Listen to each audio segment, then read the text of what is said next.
Hey there, welcome to my channel. Today we're going to start a brand new series dedicated to pairing combinations of different barbecue recipes with some of my favorite bourbons. Hell, we might even throw a cigar into the mix every once in a while just to keep it interesting. So without further ado, let's get into this first installment that I like to call a little bit of the old oink oink gobble gobble. In layman terms, that's barbecue ribs and wild turkey. So let's go ahead and get started with the ribs, guys. This is going to be 10 steps to the most perfect ribs you're ever going to have. Step 1, remove the membrane. Step 2, season with an all-purpose rub. I prefer Killer Hogs. Shout out to Malcolm Reed. His products are fantastic, and everything I'm using on the ribs today is made by Killer Hogs. Step 3, after you've got your ribs seasoned with your all-purpose rub, go ahead and throw your favorite barbecue rub on there. I like the Killer Hogs barbecue rub, and go ahead and feel free to use whatever kind of rub you guys like. Step 4, while the ribs are warming up to room temperature, go out and get your smoker up to temp. Also optional, I like to add a smoke tube because I like to get as much smoke within the first 3 hours of this cook as possible. Step number 5. We're going to use the 3-2-1 method. So first, we're going to throw the ribs on between 225 and 250 degrees Fahrenheit. These ribs are going to be naked with nothing but the rub that you just put on. And we're going to spritz them about once an hour. I like to use apple cider vinegar and blackberry wine combo. You can use whatever you like, but we definitely want to keep those moist, and we want to spritz them usually every 45 minutes to an hour for the first 3 hours. Step 6, we're going to wrap them in tin foil, and in that tin foil we're going to put some brown sugar, some butter, and some honey. Then we're going to put it back in the smoker wrapped up nice and tight for about another 2 hours. Step 7, we're going to unfoil those ribs, and we're going to place them back on the smoker for 1 hour. Step 8, about 15 to 20 minutes before you pull those ribs off, you're going to lightly coat them with some barbecue sauce.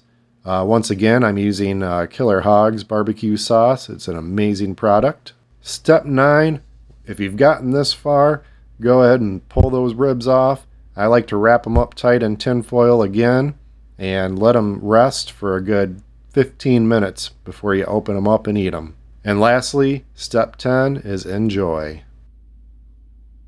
I'm going to give you a moment of silence to go ahead and look at that end result.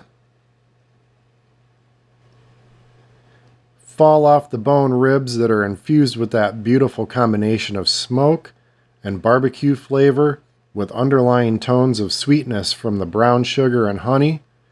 To add complexity, we spritzed with that apple cider vinegar and blackberry wine combo. Now, with all those flavors already on your palate, it only makes sense to pair it with an awesome bourbon. So today, I picked Wild Turkey Kentucky Spirit. This bourbon is 101 proof single barrel bourbon. Its notes include vanilla, almonds, honey, blackberry, and leather. Sounds like the perfect combo with ribs that already had honey and blackberry. And to make it even better, the smoke should pair nicely with the leather notes in the bourbon. So let's take a sip, and I'll tell you what I get out of it. So on the nose, I gotta say, I'm getting vanilla, a little bit of honey, but not a lot, and definitely spices, like kitchen spices. Maybe some allspice and maybe some cinnamon. Now on the taste, I'm getting maybe a slight, ever so slight hint of cherry, and I'm getting very heavy cinnamon. Lots of cinnamon is coming through to me. It's not one of the notes that they have listed, but it's definitely something that's coming through on my palate. I'm not getting any of the almonds. I may be picking up some of the blackberry, but it's also, like I said, it's kind of hard to tell because I did spritz the ribs with blackberry wine. So it might be picking up a little bit of it from that. But that's what makes it so good to pair with the ribs that we just made, guys.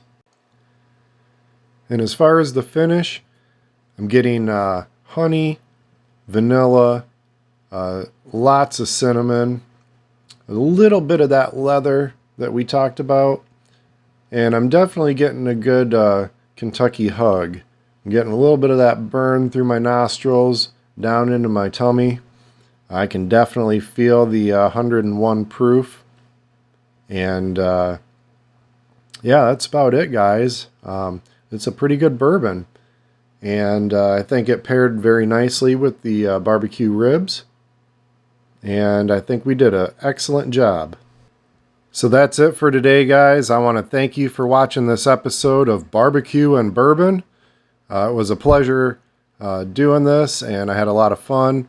Hope you guys liked it as well. Remember, guys, throw me a like, subscribe, and if you enjoyed this video, I get enough feedback, maybe I'll do a few more episodes. Until next time, guys, thanks for watching.